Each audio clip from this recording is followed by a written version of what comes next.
Entonces, como les decía, para avanzar con la materia, me gustaría ahora vamos a pasar al próximo capítulo del curso.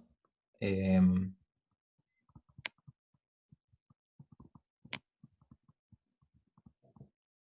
el capítulo 4, que son métodos de optimización no diferenciables.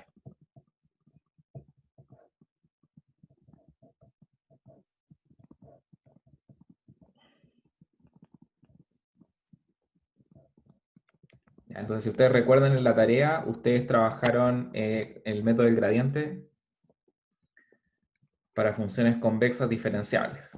Y no solamente diferenciables, sino que suaves. O sea, tiene una cuantificación de la regularidad de la función a través de una condición tipo Lipschitz en el gradiente. ¿Ya?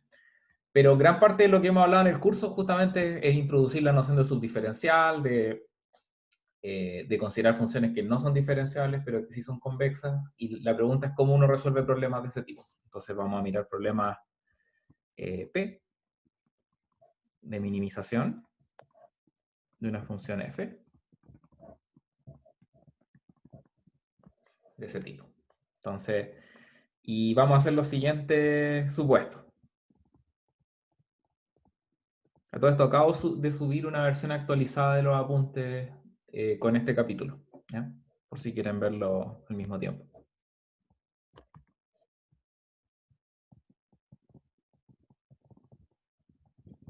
Entonces, vamos a suponer que existen soluciones, ¿ok? Esto no es estrictamente necesario, pero no quiero complicar la vida innecesariamente. Generalmente vamos a pensar que X es un compacto y en ese caso soluciones existen porque ya sabemos que tenemos incompacidad, o sea, tenemos el teorema Weierstrass.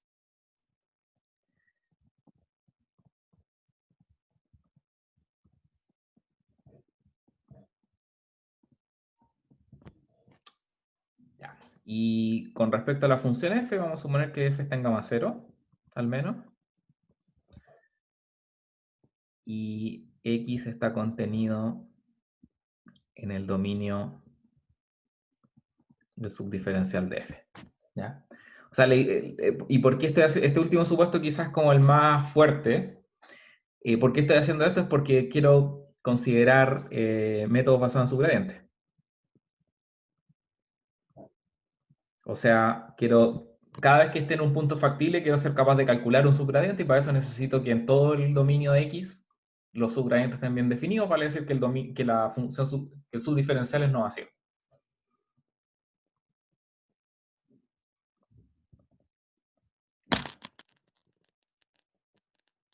¿Ya? Por ahora estos son supuestos, o sea, creo que todos los supuestos que estamos estableciendo aquí son eh, bastante suaves, no hay nada muy restrictivo. Ya, ahora, entonces, ¿y qué es lo que quisiéramos hacer? ¿Ok? Ustedes en la tarea 2 vieron que uno puede ejecutar el siguiente método de optimización, el método del gradiente.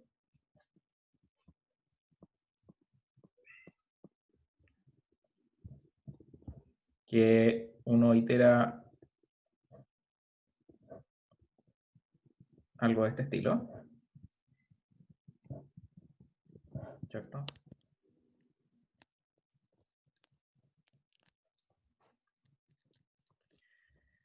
Ahora, ¿cuál es el problema? Es que en este caso no tenemos gradiente. Entonces lo que vamos a hacer es reemplazar esto por un método de subgradiente.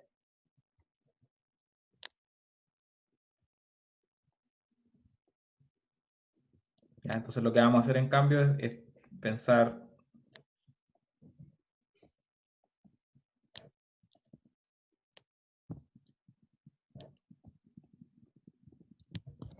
¿ya? ¿Cuál subgradiente escojo? Debería dar lo mismo. Yo debería ser capaz de probar la convergencia para cualquier subgradiente que yo escoja. ¿Ya? Lo cual es un poco sorprendente porque si uno, no sé, pues dibujo incluso el caso más simple de función convexa no diferenciable, ¿cierto? Yo puedo estar parado en el mínimo y puedo ver subgradientes que no son en cero, ¿verdad? Así que justamente la función es no diferenciable en el óptimo. Bueno, pese a situaciones de ese estilo, yo quiero ser capaz de demostrar convergencia. ¿Ya? Entonces, insisto en esto porque es algo que cuando uno lo ve por primera vez resulta sumamente no intuitivo. O sea, cuando yo hago optimización convexa diferenciable, la gracia es que yo, parado en el óptimo, no me muevo, ¿cierto? En este caso no tengo esa garantía. Por lo tanto, algo voy a tener que hacer como para poder hacer que el método funcione, ¿ya? Y esto quizás están pensando, bueno, si me paro en el óptimo, pero piensen también en el caso en el que estoy como arbitrariamente cerca del óptimo. Hay una especie de discontinuidad del subdiferencial que puede hacer que el método como que oscile mucho o tenga perturbaciones como constantes, o sea, permanentes, digamos, pese a que yo esté cerca del óptimo.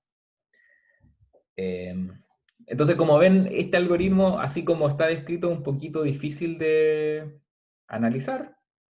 Yo encuentro que lo más intuitivo es primero quizás tratar de ver cuál es la ecuación diferencial que de alguna manera esta dinámica está tratando de replicar, ¿ya?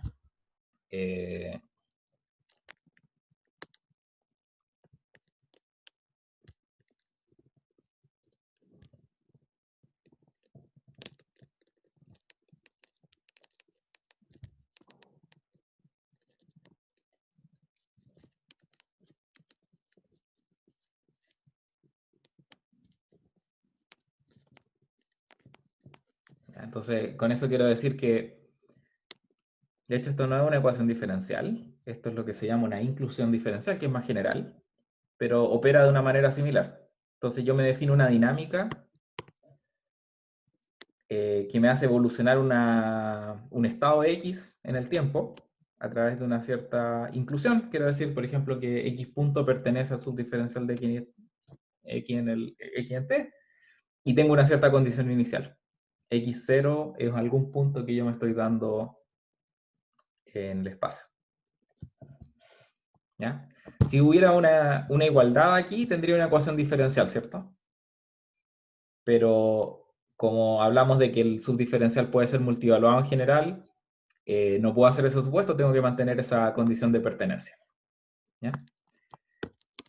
¿Hay alguna pregunta al respecto hasta ahora? Profe, ¿qué es FG? No. Flujo gradiente. Ok.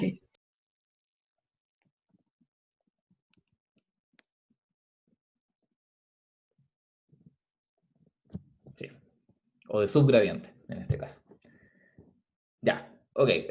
Una pregunta natural cuando uno escribe cosas de este estilo es como, bueno, pero ya, ok, uno puede plantear todas las ecuaciones que uno quiera, pero existe una solución, esa solución es única, etc. Afortunadamente la respuesta es sí, entonces hay un teorema clásico de Bressis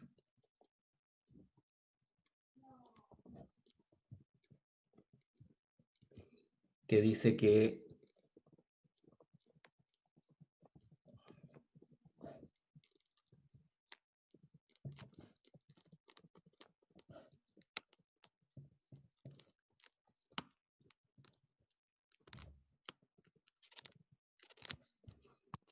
¿ya? Este problema tiene existencia y unicidad de soluciones. ¿Ya? Yo no voy a demostrar ese teorema porque nos va a tomar un montón de tiempo. Es un tópico que pertenece más propiamente al área de análisis convexo o incluso análisis funcional.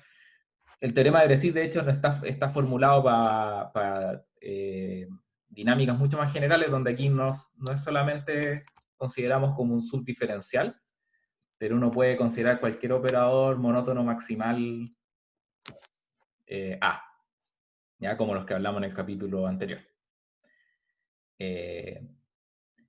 Quizás lo interesante de la demostración de Bressis es que, o sea, no sé si es la de Bressis, pero al menos alguna demostración de existencia de unicidad para esta inclusión diferencial se puede probar ocupando prox, que fue lo que también omití, pero que van a ver mañana. Entonces, no quiero decir con esto, o sea, quiero insistir, el resultado es súper interesante, el punto es que se escapa un poquito a los objetivos del curso verlo, así que vamos a tener que omitirlo. Lo que sí me interesaría ver es cómo, dada esta dinámica, a qué tasa converge la trayectoria del algoritmo en términos como del gap de optimalidad. O sea, la pregunta que queremos responder es a qué velocidad o a qué tasa x de t minimiza f, ¿cierto? Porque si al final lo que queremos resolver el problema de optimización, lo que nos interesa es obtener ciertas garantías de convergencia. Y no me voy a preocupar de la convergencia del tipo xt convergiendo en una solución óptima. De hecho, eso es un tema que es más bien delicado en este caso. Lo que vamos a tratar de buscar son cosas del tipo a qué velocidad f de xt converge a f de x estrella. Y ahí estamos hablando de una secuencia de números reales o de una función real. Y esto sí que lo vamos a poder analizar. Ahora, de hecho, incluso hay que ir un poquito más atrás. No está garantizado que esto ocurra. Lo que vamos a tener que hacer, y la demostración que les voy a presentar ahora va a ser eso evidente, de que en realidad xt, f de xt, no necesariamente converge a f de x estrella. Sin embargo, lo que podemos hacer es considerar una especie de promedio temporal de xt, que sería así como 1 partido por t, por la integral entre 0 y t de xs de s. Eso es lo que la gente le llama la media ergódica o el promedio temporal. ¿Ok? Entonces, yo obtengo una trayectoria a partir de esta dinámica, ¿cierto? No sé si esa trayectoria converge al óptimo de f, pero si yo cuando yo hago promedios, como que de alguna manera le doy una cierta inercia al sistema, ¿cierto? Como que me quedo un poquito en el pasado. Esta trayectoria promediada va a ser tal que vamos a poder demostrar esa convergencia que buscamos. ¿Ya?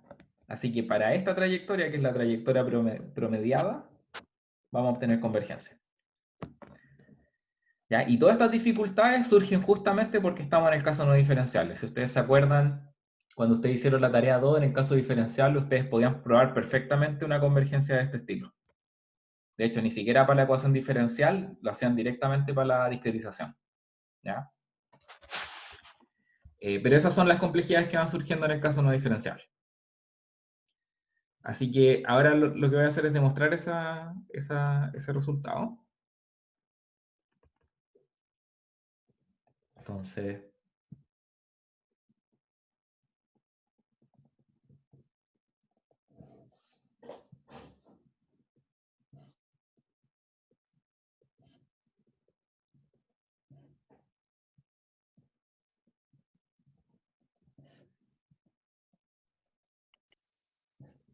Profe, una pregunta. ¿sí? Es que entendí un poco que se supone que íbamos a trabajar como con una discretización de la dinámica del subgradiente, pero ese X barra toma el X como continuo, ¿no? Sí. O sea, lo que quiero hacer, perdón, lo que quiero hacer primero es demostrar convergencia para la dinámica continua, Ya. y después vamos a demostrar la convergencia para la discretización. ¿Y por qué hago Ah, esto? La demostración de esta proposición en el caso continuo es más sencilla y da un poquito una indicación de cómo uno debería demostrar la convergencia para el método de subgradiente. ¿Ya? ya, vale.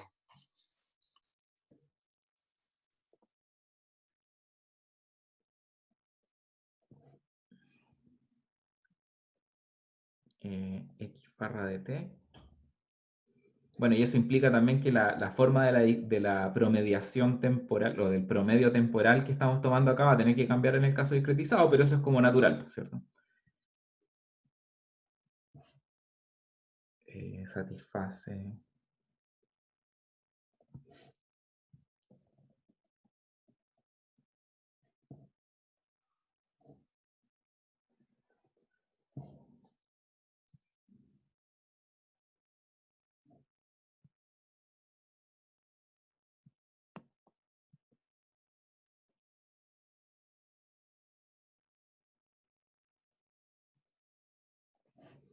Y aquí, ojo, vamos a estar ocupando la norma euclidiana, ¿ya? Eso es algo muy importante para el método del gradiente o de subgradientes que estamos trabajando en un caso euclidiano. ¿Ya?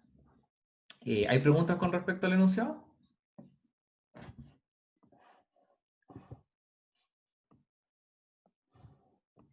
Pregunta en el chat. No.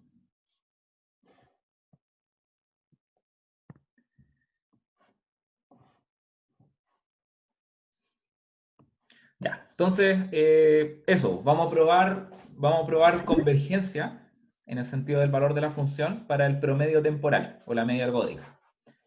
Profe, ¿Sí? el x sub 0 es como lo único que no está especificado, creo. ¿Sería como el x barra en 0 o...? Esto. ¿Lo ves? En la dinámica Ah, FG ya, está perfecto. escrito como condición inicial.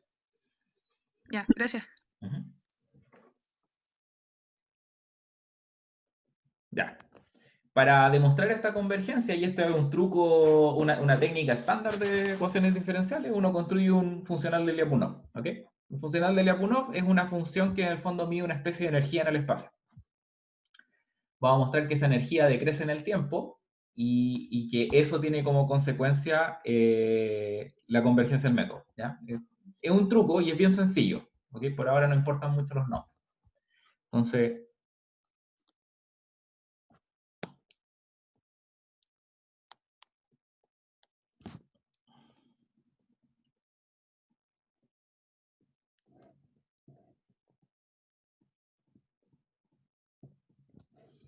el funcional de Lyapunov en este caso es dado x estrella en el conjunto solución, que es el que nos dio en el enunciado. Vamos a considerar b de x igual 1/2 la norma de x menos x estrella al cuadrado. ¿Ya? Lo que vamos a hacer es demostrar, vamos a probar que este potencial decrece en el tiempo. ¿Ok?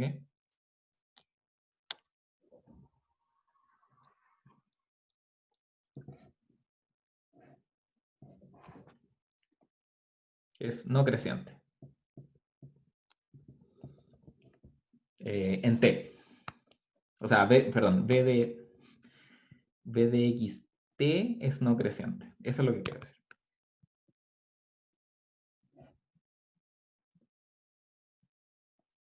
¿Ya? Naturalmente, si queremos hacer eso, lo que hay que hacer es tomar la derivada temporal de esta función. ¿Cierto? Y la gracia es que en este caso tenemos regla de la cadena. Esto es dA de t de norma de xt menos x estrella al cuadrado.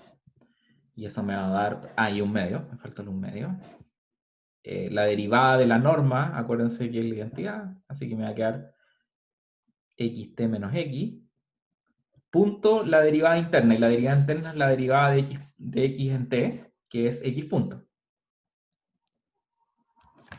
¿Quedó claro ese paso, el cálculo de la derivada?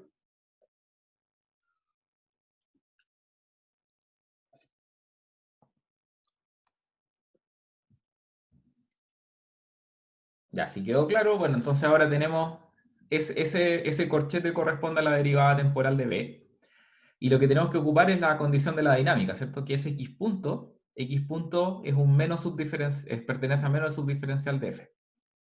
Entonces, lo que voy a hacer aquí es simplemente por notación, sea g de x t igual a menos x punto de t. Y eso nosotros sabemos que pertenece al subdiferencial de f en xt. Hago esto para poder reemplazar aquí abajo menos g de xt. Y ocupo esa notación g porque quiero, o sea, esto es un subdiferencial de f, ¿ya? Entonces quiero ocupar ahora la desigualdad del subdiferencial para continuar. ¿Sí? Quizás para esto conviene reordenar un poquito. Entonces esto me queda x estrella menos x de t, coma g de x de t. Entonces, díganme ustedes, ¿qué dice esto en términos de... O sea, ¿qué me dice la desigualdad del subdiferencial? ¿Cómo puedo acotar superiormente esta cantidad?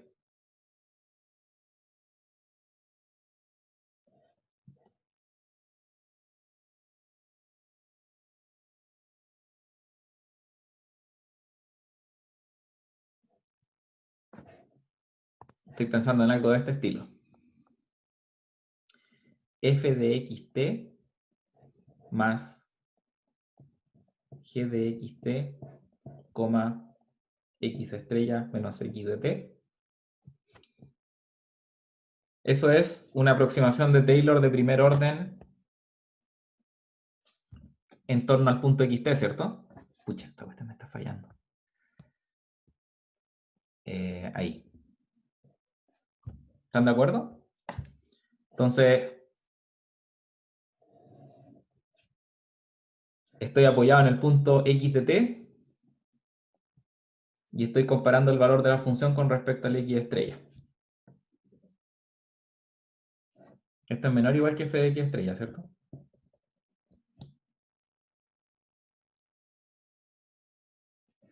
¿Alguien me puede confirmar si eso quedó claro? Sí, yo, claro. Ya.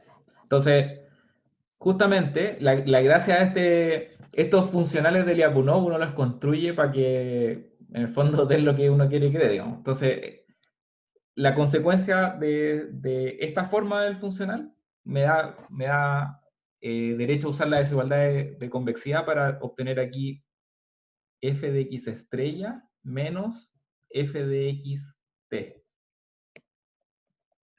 ¿Ya? Y la gracia es que esta cantidad, como x estrella es el óptimo, siempre es menor o igual que 0.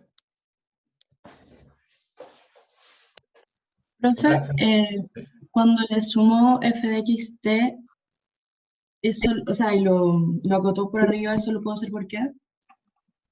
Por la desigualdad del subgradiente. Ah, perfecto. Sí, eso es lo que escribí en rojo era la desigualdad del subgradiente. Y después lo apliqué a lo que tengo aquí. Entonces, claro, este potencial, como les decía, captura una especie de energía en el espacio, que es la distancia al óptimo. Dada la dinámica de su gradiente, yo siempre me acerco a este X estrella. Digamos, ¿sí?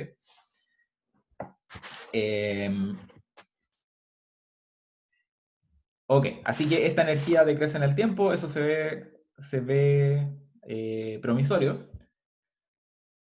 Y como siempre hacemos en el curso, bueno, tenemos una especie de condición para la derivada, nos podemos integrar, ¿cierto? Entonces ahora integrando, vamos a tener que b de xt menos b de x0 es menor o igual que lo que tenemos. Bueno, voy a hacer la comparación entre esto de aquí y esto de acá, ¿ok? No se preocupen, ignoren el 0 por ahora.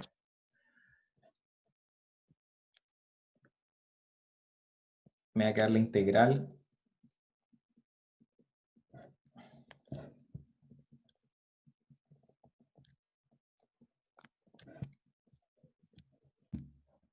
¿sí?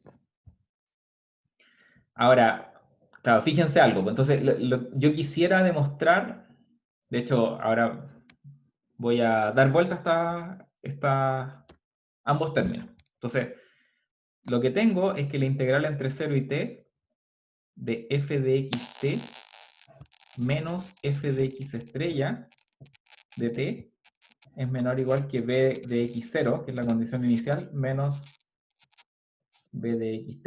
¿Verdad?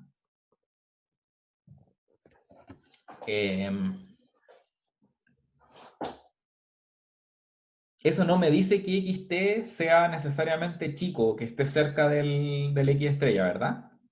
Y como que ahí empiezo a chocar con un muro. Entonces, lo que uno tiene que hacer para salir de ese enrollo es decir, si yo divido por t acá y acá, obtengo ahora algo que en el lado derecho tiende a 0, ¿verdad? En t. Y el lado izquierdo no sé qué es, pero si yo ocupo la desigualdad de Jensen, yo puedo comparar esa integral que está ahí con respecto a la integral del promedio temporal. Entonces, por Jensen,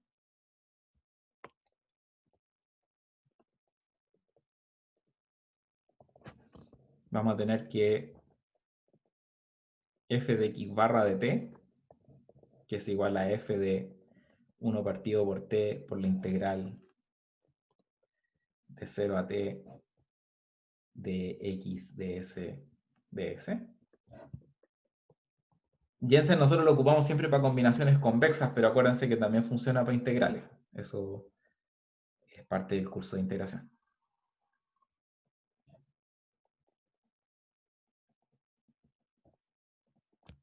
¿Sí? ¿Están de acuerdo con esos pasos?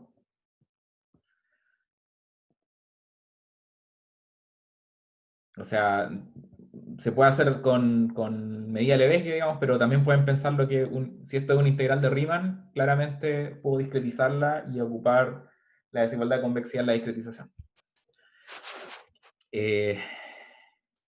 Bueno, y esto que está aquí ahora, es esto, es lo mismo. Ah, de hecho, perdón, la embarré aquí.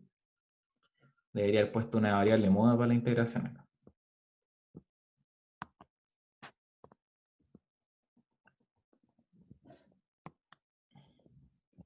Y lo mismo aquí.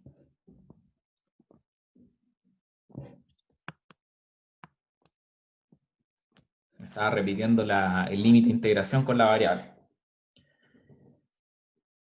Ok, entonces, ahora sí, concluimos.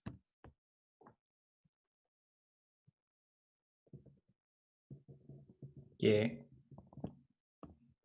f de x barra t menos f de x estrella, aquí ocupamos Jensen, es menor o igual que 1 partido por t, la integral de 0 a t de f de x s menos f de x estrella de s. Y eso, por lo probado aquí arriba, pongamos el asterisco, es menor o igual que, perdón, no, el asterisco es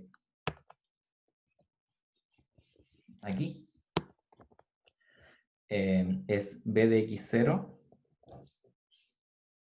menos b de xt partido por t.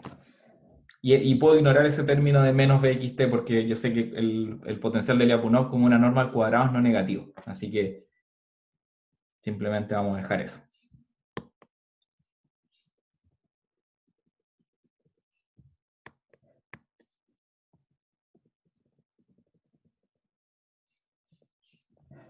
Ya. Y ahí demostramos el resultado. Entonces, ¿por qué digo que esta demostración es más fácil que la discreta y que entrega un poco luces de cómo uno debería demostrar este resultado? El potencial de Lyapunov me da una especie de objeto con el cual yo puedo obtener bueno, esta condición que hicimos acá, ¿cierto? Que la distancia al óptimo no crece en el tiempo, ¿verdad? Ese hecho se traduce en una condición de este estilo, que a priori no me dice nada sobre cómo xt se acerca al óptimo y no tengo idea cómo garantizarlo. Sin embargo, una opción fácil es ocupar la desigualdad de Jensen y en el fondo observar que si yo promedio la trayectoria, entonces sí voy a obtener algo que decrece como función del tiempo, que es lo que obtenemos finalmente como esa cota de ahí. ¿Ya? No sé si quedan preguntas con respecto a la demostración.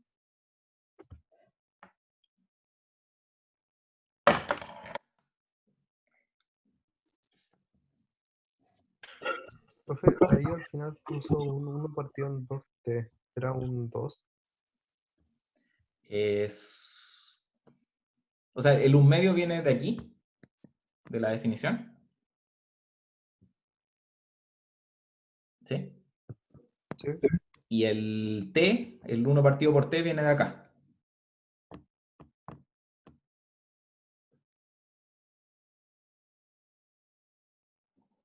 ¿Sí? Sí. No, nada, era así. Ok. Ya. Entonces, ahora lo que vamos a hacer es el método de subgradiente. ¿Ya?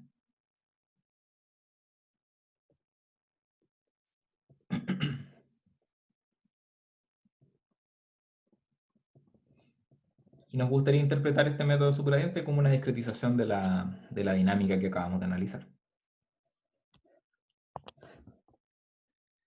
¿Ya? Así, y el método de subgradiente es lo siguiente. El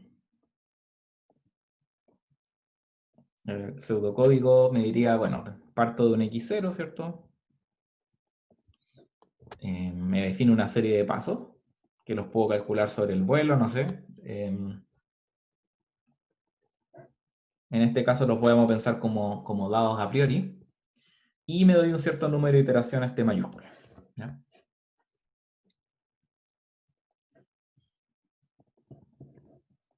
Itero o sea, bueno, en cada iteración lo que voy a hacer es primero calcular un subgradiente del punto en el que estoy parado. Y después digo xt más 1 es igual a xt menos zt g de xt.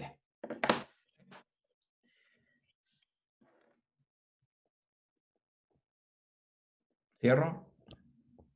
Y después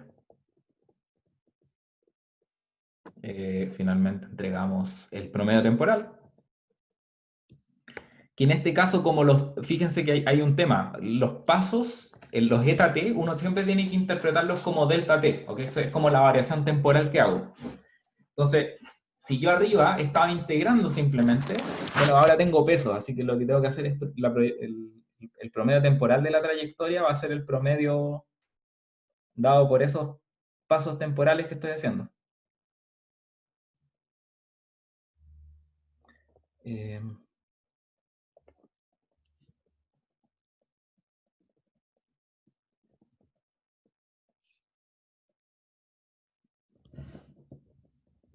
Ese es el output, finalmente.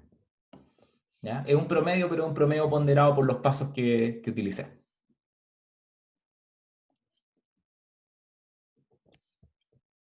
¿Alguna pregunta con respecto al método?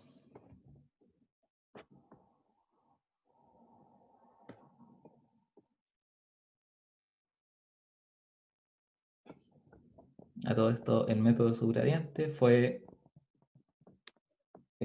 propuesto por Shor en los años 60.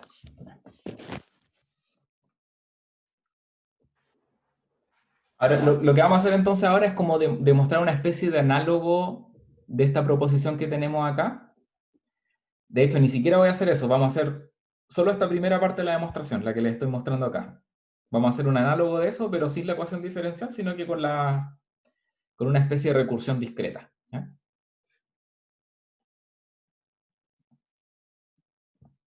Entonces,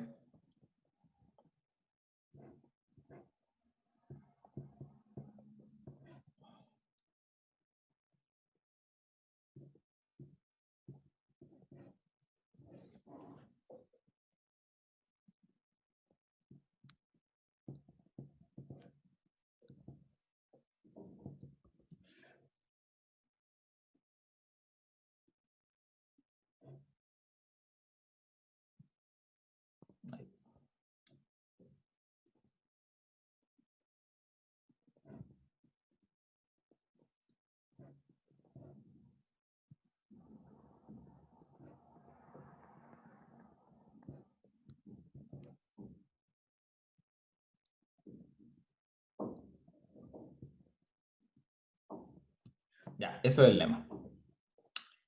Antes de demostrar el lema, creo que vale la pena que lo comparemos con respecto a lo que hicimos para el caso continuo. Entonces, si ustedes se fijan, ¿sí? Se ve un poco borroso. Ahí en el return hay un X traspuesto igual. No, x de t mayúsculas, donde t es el número de iteraciones.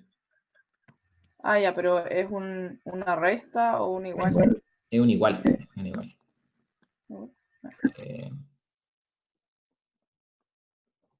Ahí sí.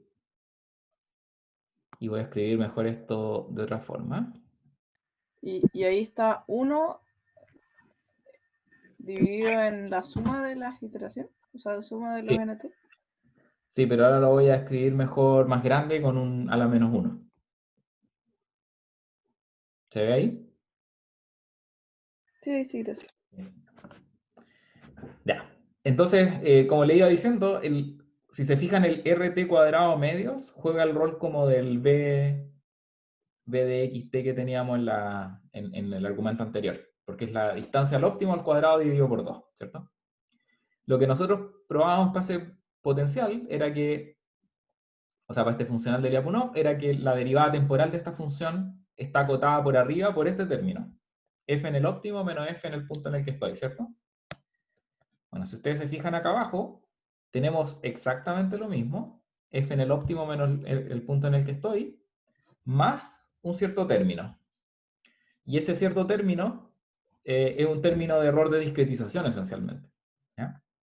Ahora, por suerte, ese término es suficientemente pequeño como para que igual podamos establecer convergencia del algoritmo. Lo que sí va a resultar, sí, es que ese término al cuadrado que me aparece me va a obligar al final a obtener una cota. Perdón, esto aquí me faltó un 2t. No vamos a obtener una garantía de convergencia tan buena como esta que está aquí para la dinámica continua. Vamos a obtener algo así como 1 partido por raíz de t. ¿Ya?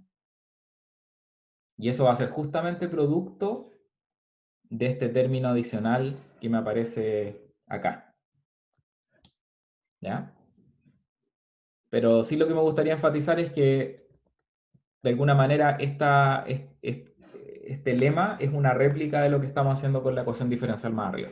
¿Ya? ¿Hay alguna pregunta?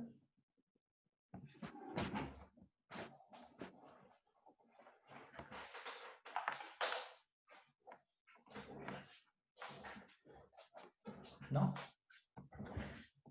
Ya. Bueno, y si en la ecuación diferencial tomábamos derivada, ahora bueno, lo que tenemos que hacer es simplemente establecer una recurrencia. Entonces, vamos a mirar RT más 1 al cuadrado, que por definición es xt más 1 menos x estrella al cuadrado, ¿cierto? Y tengo que ocupar lo que me dice el algoritmo con respecto a esta recurrencia, que es xt más 1 como función de xt, ¿cierto? Entonces me va a quedar xt menos x estrella, y voy a tirar para acá afuera este menos zt, g de xt, todo eso al cuadrado.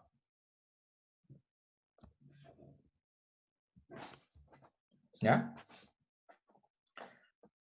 Nuevamente, truco usual, como estamos en un espacio euclidiano, podemos ocupar, expandir este cuadrado, ¿cierto? Entonces, ¿y por qué quiero expandir ese cuadrado? Es porque fíjense que aquí me va a aparecer RT al cuadrado, ¿cierto? Entonces, puedo comparar RT más 1 al cuadrado con RT al cuadrado.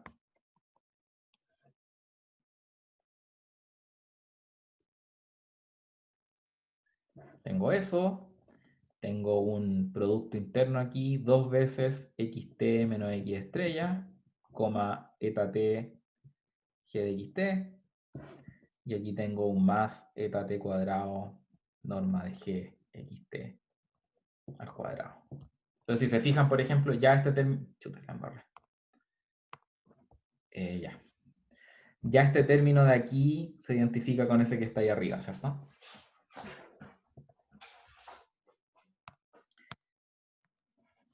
Ya, pero...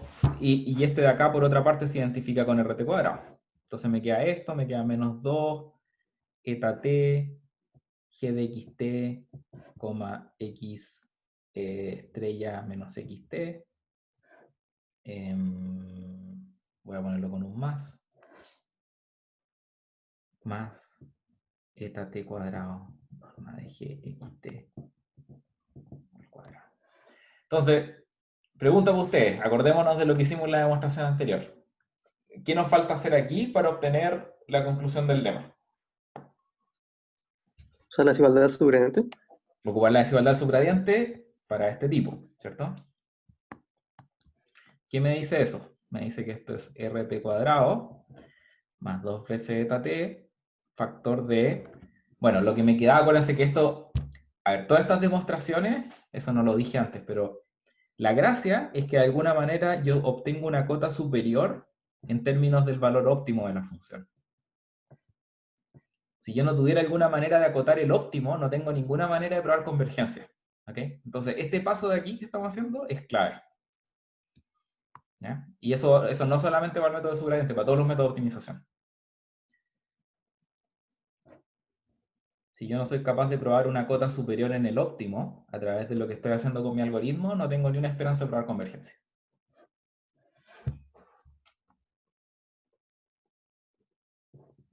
Entonces,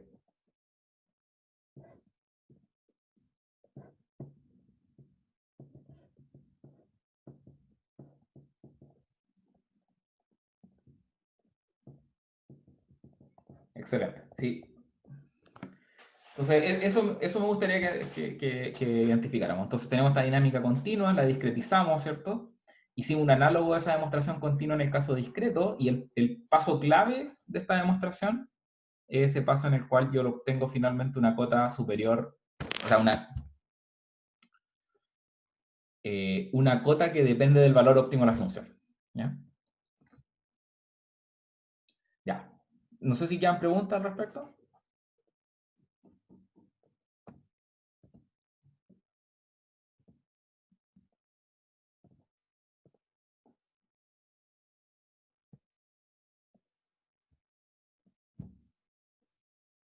¿No? Profe, es que no sé si no entendí como capaz también o sea, entendí que se relaciona y es la discretización, pero, o sea, parece que, según yo, si es que no hubiera dado la discretización al tiro, creo que igual, o sea, se hubiera entendido, entonces no sé cómo, por qué era tan necesaria, Igual lo podría haber hecho. sí, eso. No sé si todo el mundo, la verdad. Pero, o sea, después vamos a ver otro algoritmo que es menos intuitivo y que yo creo que la ecuación diferencial sí sirve. A ver, es que en una tarea habíamos hecho algo, probado algo de ese estilo y era como lo mismo, era casi desarrollar el término y usar la tabla de subgradiente. Sí, sí. No, sí, o sea, a ver. Históricamente la ecuación diferencial vino primero. Ese es un tema. Yo lo encuentro más intuitivo porque, a ver, pero quizás no tanto por la técnica, si te fijáis son 4 líneas, tampoco una cuestión así ultra complicada, pero este término que aparece acá yo siempre lo he encontrado muy extraño, ¿no? Y ese término no te aparece en esta otra demostración. ¿Sí? Claro. Y curiosamente ese término hace una diferencia entre una tasa de convergencia no partido por t, que es lo que uno observa aquí, versus lo que vamos a poder probar para el método de subgradiente, que va a ser 1 partido por raíz de t solamente. Entonces, también creo que es ilustrativo para entender de que no da lo mismo cuando yo estudio una ecuación diferencial que cuando estudio su discretización. Hay ciertas cosas que pueden impactar quizá el resultado final que yo obtengo. De hecho, no vamos a tener tiempo para verlo en el curso, pero yo lo voy a dejar en los apuntes. Uno puede demostrar que la tasa de convergencia que vamos a demostrar para el método de subgradiente no se puede mejorar. ¿Ya? Así que ese impacto de la discretización es como, no es solamente un error del análisis. Entonces creo que quizás más un nivel como de comprensión de cómo funcionan estos métodos y sus discretizaciones, creo que es interesante. Sí, sí, es interesante eso. Vale, profe. Profe, Ujú. ¿por qué es importante acotar por valores que dependen de la solución si al final no la conocemos y, o sea, al fondo no Justamente por podemos eso. calcular eso? Justamente por eso. Es porque tú cuando estás minimizando una función, tú no sabes ni dónde está el óptimo, ni cuál es su valor típicamente.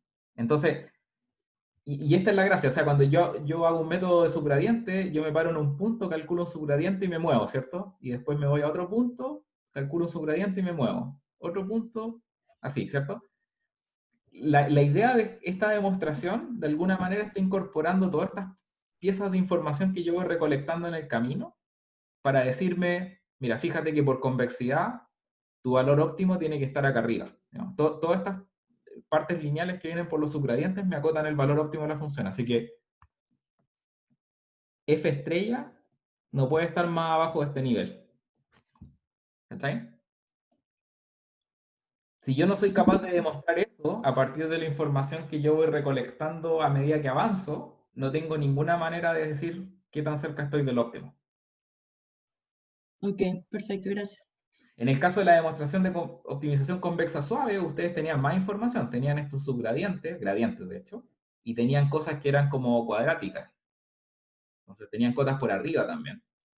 Y esa combinación de cotas por abajo y cotas por arriba acota el gap de optimalidad de manera mucho más efectiva. ¿Ya? Pero eso es producto de que la función es suave.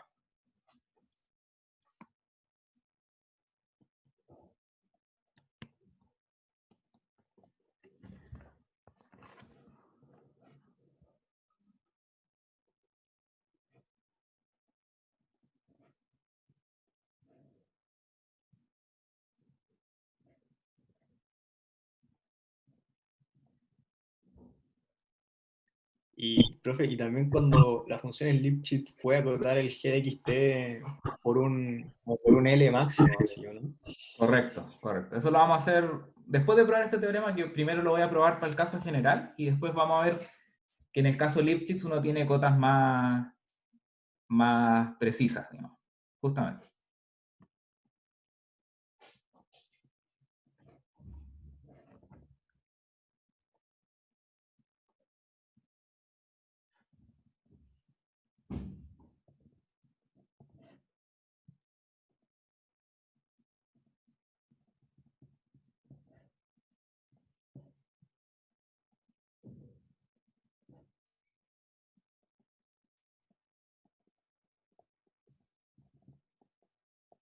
Bueno, claro, como dice Tomás, en un momento vamos a después especificar esta cota para problemas quizás más concretos, pero por ahora voy a establecer la cota general, que simplemente resulta de ocupar una telescópica en el lema, es básicamente eso. Entonces, veamos la demostración.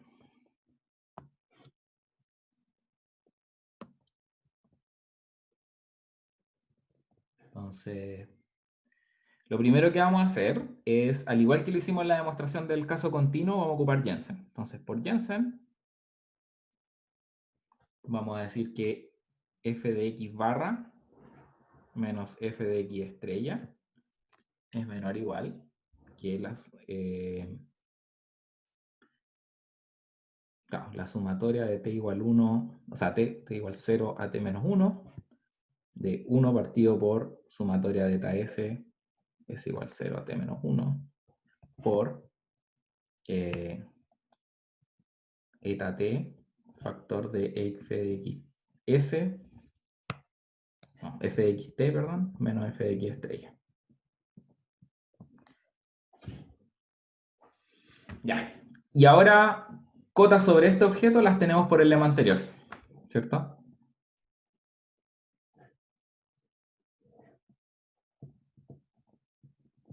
Entonces vamos a tener lo siguiente.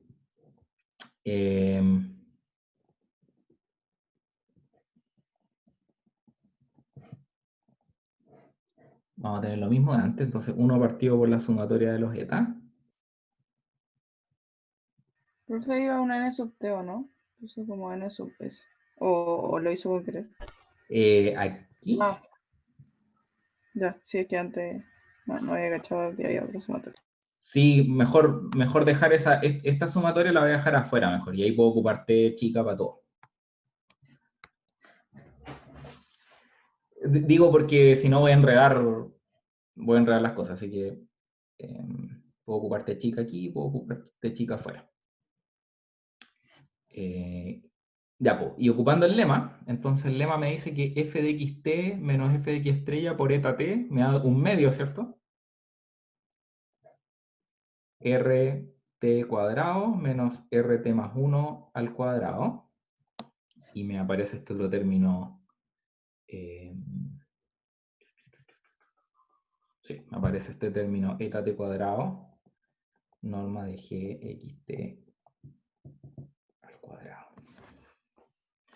Entonces, como se fijan, tenemos una telescópica.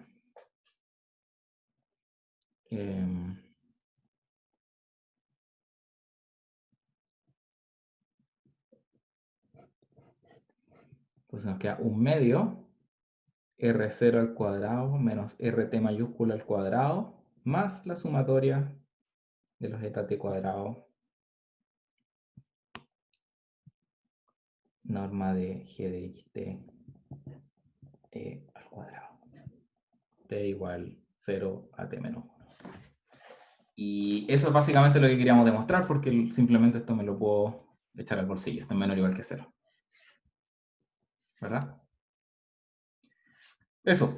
Así que como se fijan, insisto, creo que la similitud entre el argumento continuo y el argumento discreto es casi perfecta, salvo por este término adicional.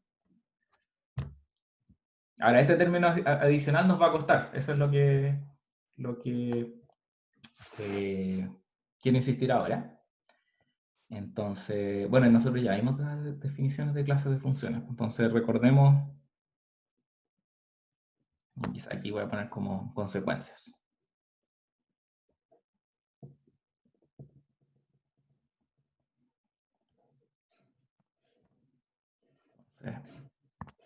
Recordemos. No les he presentado la clase de funciones convexas y Lipschitz, ¿cierto? Solo les presenté las de funciones diferenciales, parece. O sea, suaves. Si alguien me puede decir. Creo que no. Entonces...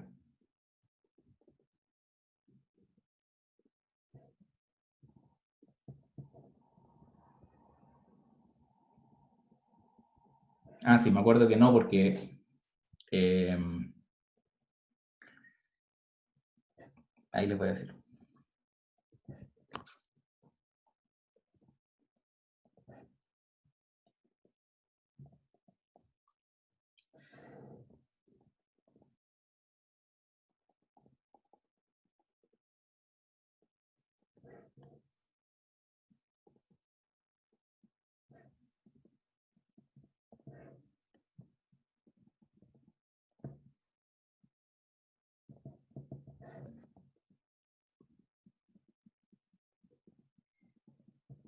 O sea, este tipo de funciones ciertamente las estudiamos, pero yo no les di un nombre, ¿cierto?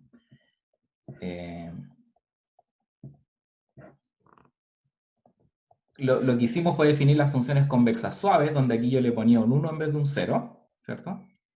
Y lo que hacíamos en ese caso era mirar la variación del gradiente de f, que es algo mucho más fuerte que lo que yo estoy poniendo ahora, ¿cierto? Y lo mirábamos esto en norma dual. Entonces, la comparación vale la pena hacerla, pero enfatizar que no son lo mismo, ¿cierto? Y como bien alguien recordó, si X está contenido en el interior del dominio de F, y F pertenece a la clase esta F0 X, norma de constante L, entonces el subdiferencial de F en cualquier punto X está contenido en la bola de norma dual de radio 0 y, de centro 0 y de radio L, para todo X en X. Ese fue un teorema que en algún momento probamos en clase, ¿verdad? ¿Por qué estoy haciendo todo esto? Es porque, como se mencionó anteriormente, esta cota sobre los subgradientes me permite acotar este término que aparece acá arriba en la convergencia. Voy a poder acotar todos estos subgradientes por L al cuadrado simplemente. ¿Ya? ¿Está claro eso?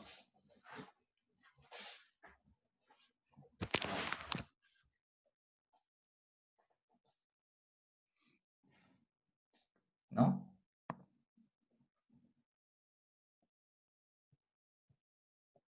Déjenme escribirlo, a ver si es que ayuda eso. Entonces, luego, si en este último caso,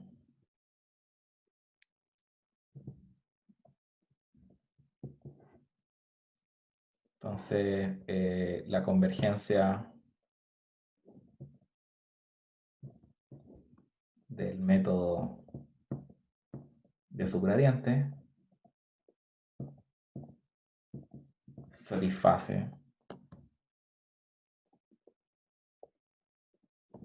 entonces habíamos dicho f de x barra t menos f de x estrella es menor o igual que un medio, suma eta t, t igual 0 a t menos 1, por aquí norma de x, o sea, norma de R0 al cuadrado, o sea, R0 al cuadrado, más sumatoria de eta t cuadrado por los subgradientes norma al cuadrado. Y todos esos subgradientes norma al cuadrado están acotados por L cuadrado, ¿cierto? Así que me va a quedar sumatoria de eta t, t igual 0 a t menos 1 al cuadrado. ¿Sí? ¿Se ve esa simplificación?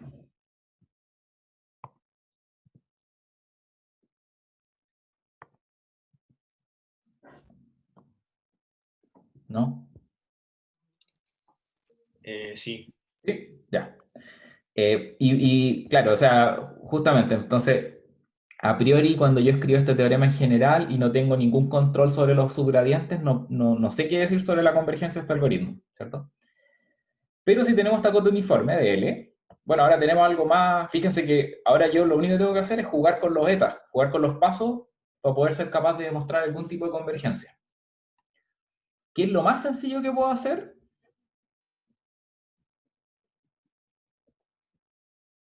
Tomemos todos los pasos iguales. Entonces, todo lo eta t igual a un cierto eta mayor que 0 y optimicemos el lado derecho.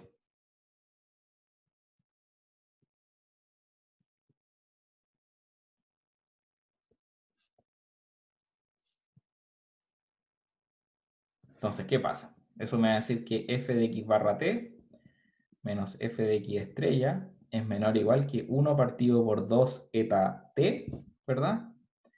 R0 al cuadrado más L cuadrado t eta cuadrado.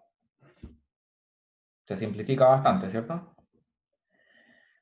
Y esto a su vez yo lo podría escribir como 1 partido por 2t, R0 al cuadrado partido por eta, más, no sé, hagámoslo todo. R0 al cuadrado partido por 2 eta t, más L cuadrado t eta, medios. ¿Verdad? Entonces tengo un eta en el numerador en un lado, tengo un eta en el denominador en el otro lado, una función es creciente y la otra es decreciente. Debería haber un óptimo en algún punto entre medio, ¿verdad? Condición de primer orden.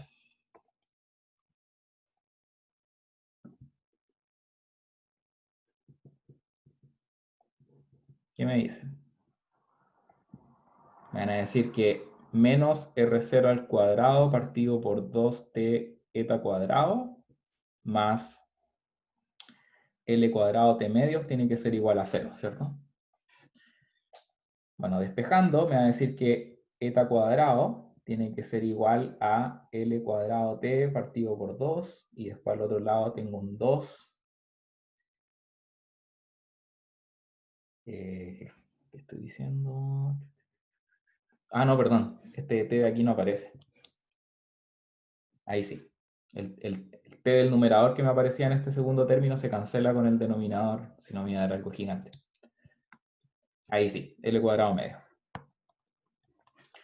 Y eso implica que eta cuadrado es igual a L cuadrado partido por R0 al cuadrado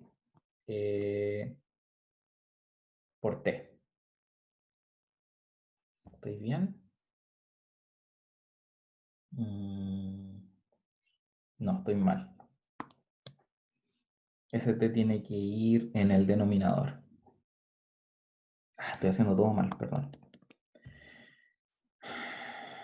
Eta cuadrado es igual a R0 al cuadrado partido por L al cuadrado T. Ahí sí. Que es lo mismo que decir que eta es igual a R0 partido por L raíz de T. Ya. Ese es el paso óptimo. Dadas los parámetros que tengo de distancia a la solución, que es el R0 inicial, y la constante de Lipschitz para las funciones, ¿verdad? ¿Qué implica eso? Pongámosle esto... No, pues no le pongamos nada. Para ese eta, voy a tener la siguiente garantía de optimización. Entonces, R0 al cuadrado dividido por 2t eta, el R0 se me cancela, uno de los dos. El L pasa al numerador. Aquí me queda un 2. El raíz de t por el t se cancela un raíz de t.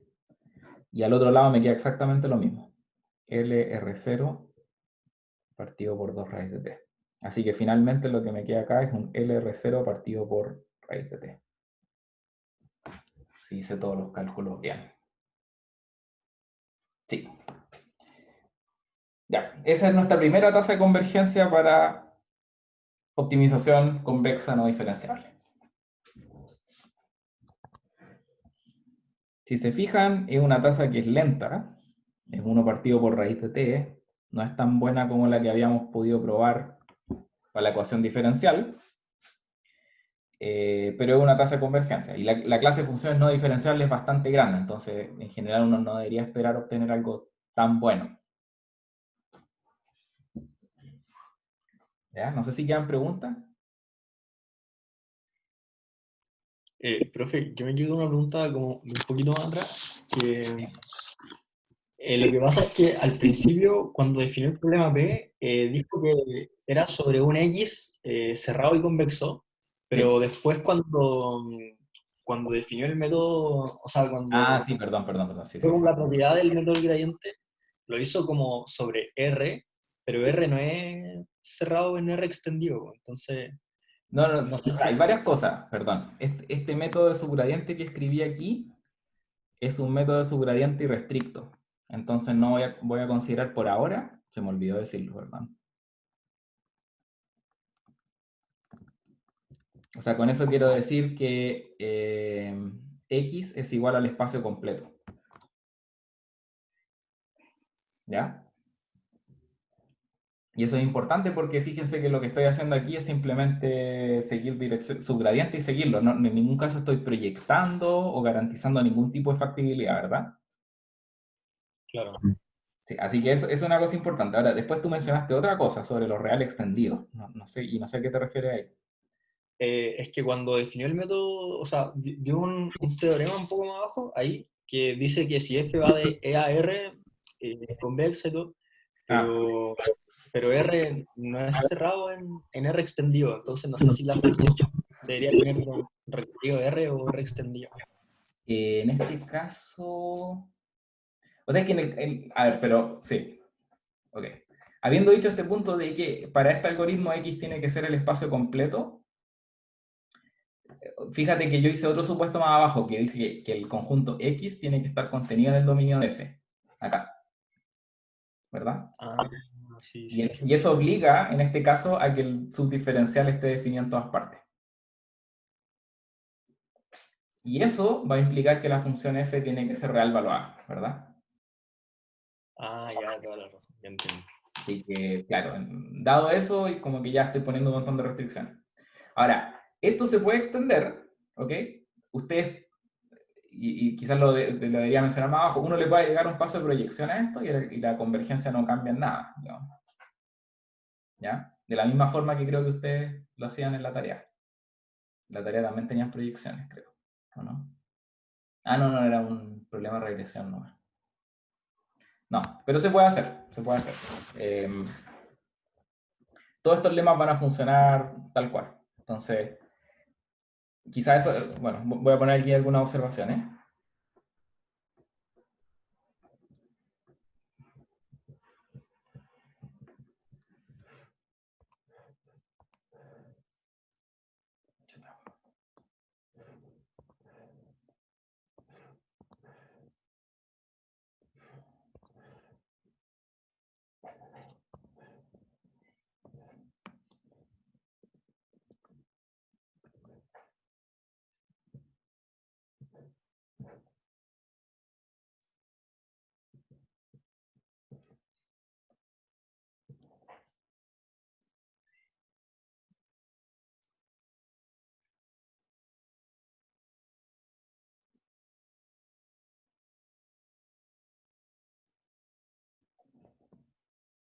Ahí.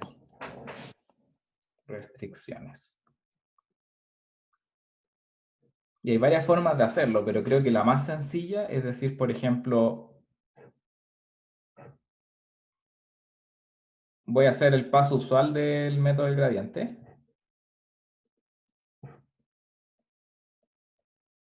Y al final le voy a agregar una proyección en el conjunto X.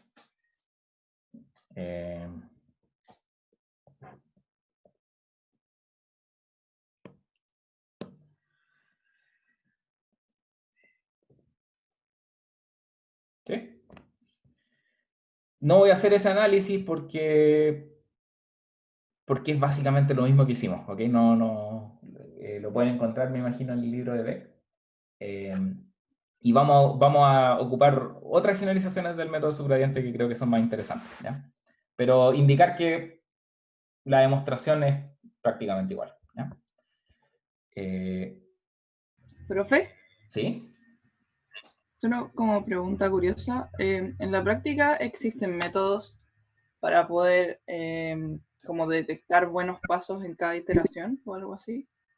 Sí, lo vamos a ver. A ver, en el caso no diferenciable es un tema que es difícil, ¿ok? En general no conozco, la gente le pone varios nombres a esas cosas, le llaman como paso adaptativo, así como adaptive step size, o online, o sea, hay nombres que la gente le pone a estas cosas, pero en el caso no diferenciable es difícil encontrar buenas políticas de pasos. En el caso suave hay muchas, ¿ok? Y algunas de ellas las vamos a ver cuando veamos algoritmos de optimización convexa suave más sofisticados que el método del gradiente, ¿ok? Así que eso lo vamos a ver cuando llegue el momento.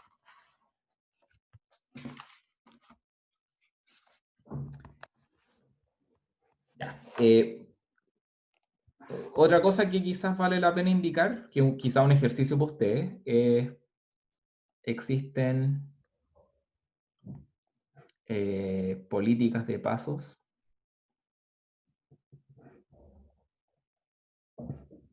que no requieren fijar t a priori. Y eso es muy útil, ¿cierto? Porque yo no necesariamente sé cuántos recursos computacionales voy a disponer antes de que el algoritmo se vuelva muy lento, etc. Entonces, en vez de fijar un t a priori y fijar este paso como en función de ese t mayúscula, yo preferiría quizás hacer algo que no dependa de t mayúscula y que lo pueda iterar tantas veces como quiera hasta que ya no me dé el poder de cálculo, digamos, ¿cierto? Un ejemplo de esa política de pasos es algo de este estilo.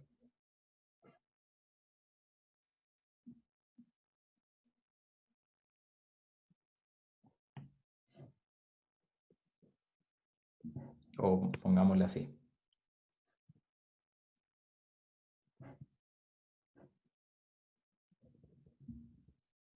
La respuesta, o sea, y en ese caso, el tipo de convergencia que ustedes van a observar no es muy distinto, ¿ok? Pero les dejo aquí como pregunta abierta. ¿Cuál es la tasa de convergencia?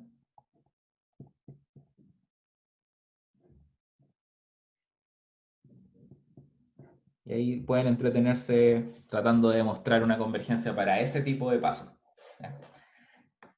Ahora, volviendo a la pregunta de María Ignacia, o sea, es súper interesante poder encontrar políticas de pasos que sean adaptativas, típicamente porque yo no sé quién es R0 ni quién es L, muchas veces.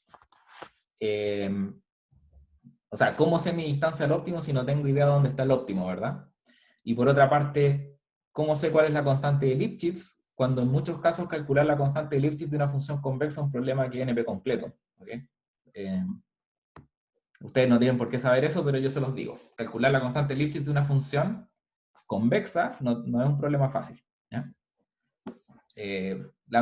Sin embargo, bueno, los ejemplos que yo les voy a presentar, tanto en las tareas, etcétera, son problemas para los cuales nosotros sí sabemos cómo calcular esas constantes de Lipschitz. Por lo tanto, vamos a poder llegar y enchufarlas.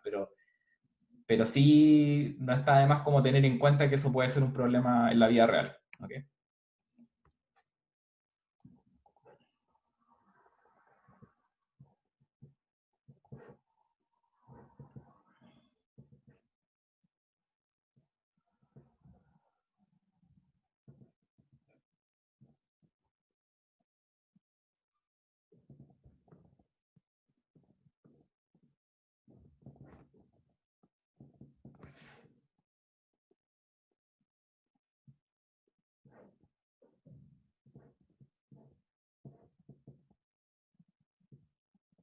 O sea, eso no ve muchos papers donde la gente diseña heurísticas, pero no tiene cómo analizarlas, pero que a veces funcionan bien.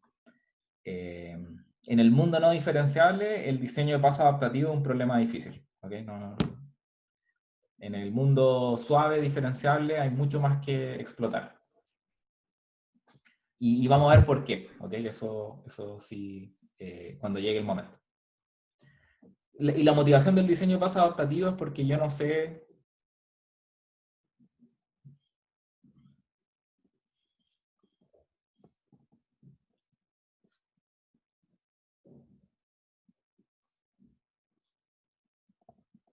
¿Ya? Eso, no sé si hay otras preguntas.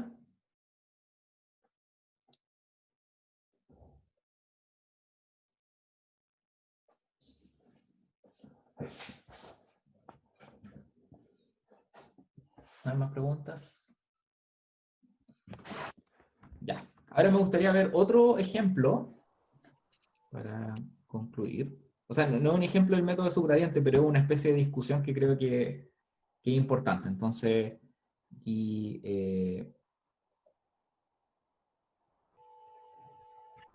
Profe, ¿hay una parece pregunta?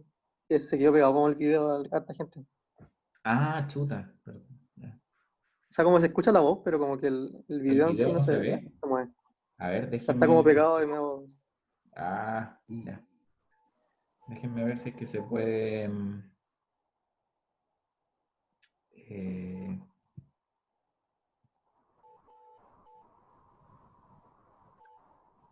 no. Lo último que veo es 3 puntos del diseño de pasos. Serio. Yo también. Ah, espera. Y borroso. ¿Y ahora se dejó de compartir pantalla? ¿O no? No. ¿No? Qué raro. Ahí está. ¿Ahora se ve o no? Ve el escritorio.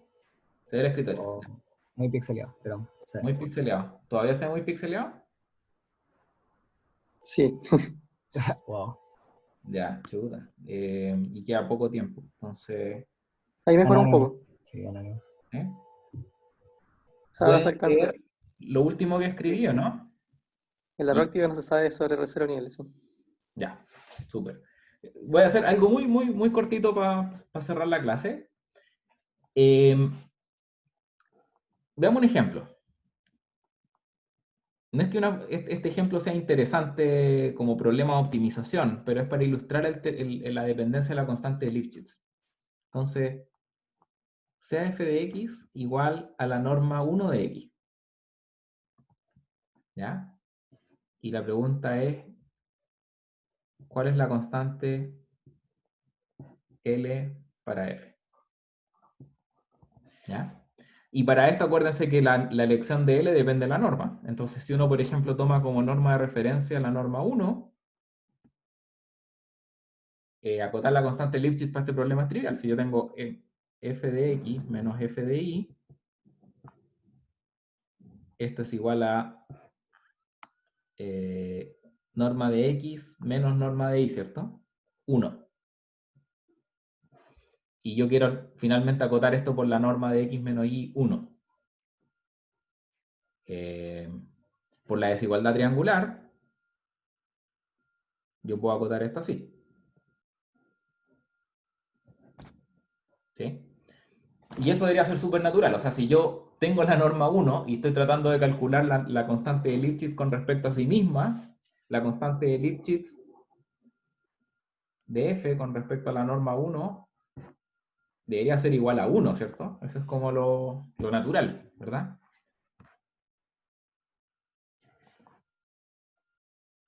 Ahora, si yo tomo la norma 2 y trato de hacer el mismo ejercicio, yo les puedo dar inmediatamente un contraejemplo que va a mostrar que la constante L es mucho más grande, ¿ya? Entonces, sean x igual a 0, y igual este vector.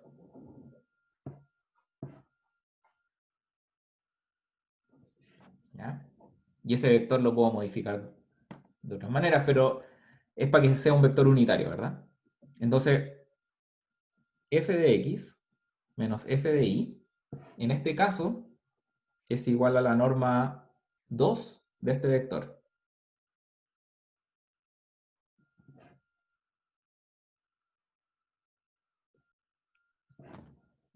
¿Sí? Y la norma 1 de este vector es sumar las coordenadas, y son d coordenadas. Tenemos un escalar 1 partido por raíz de d, esto es raíz de d, ¿cierto? Y por otra parte, la norma de x menos y en norma 2 es igual a la norma de y, ¿cierto? Y esto es igual a 1.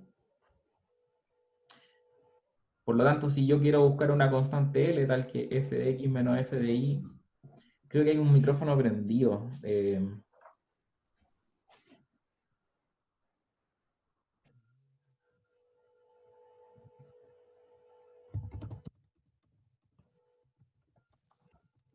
Hay mensaje en el chat. Perdón.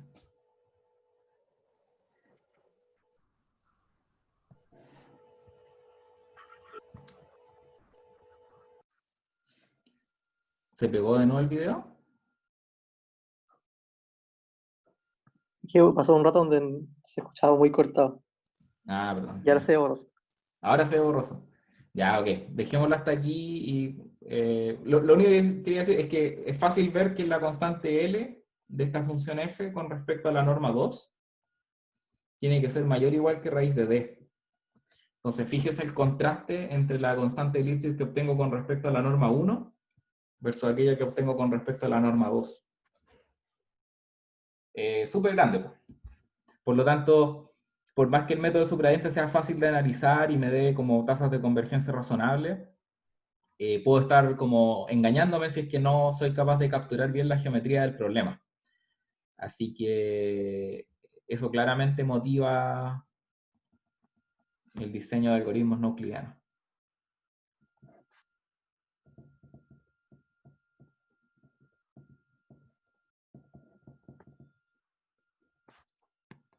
Acuérdense que nos interesan problemas donde la dimensión es grande.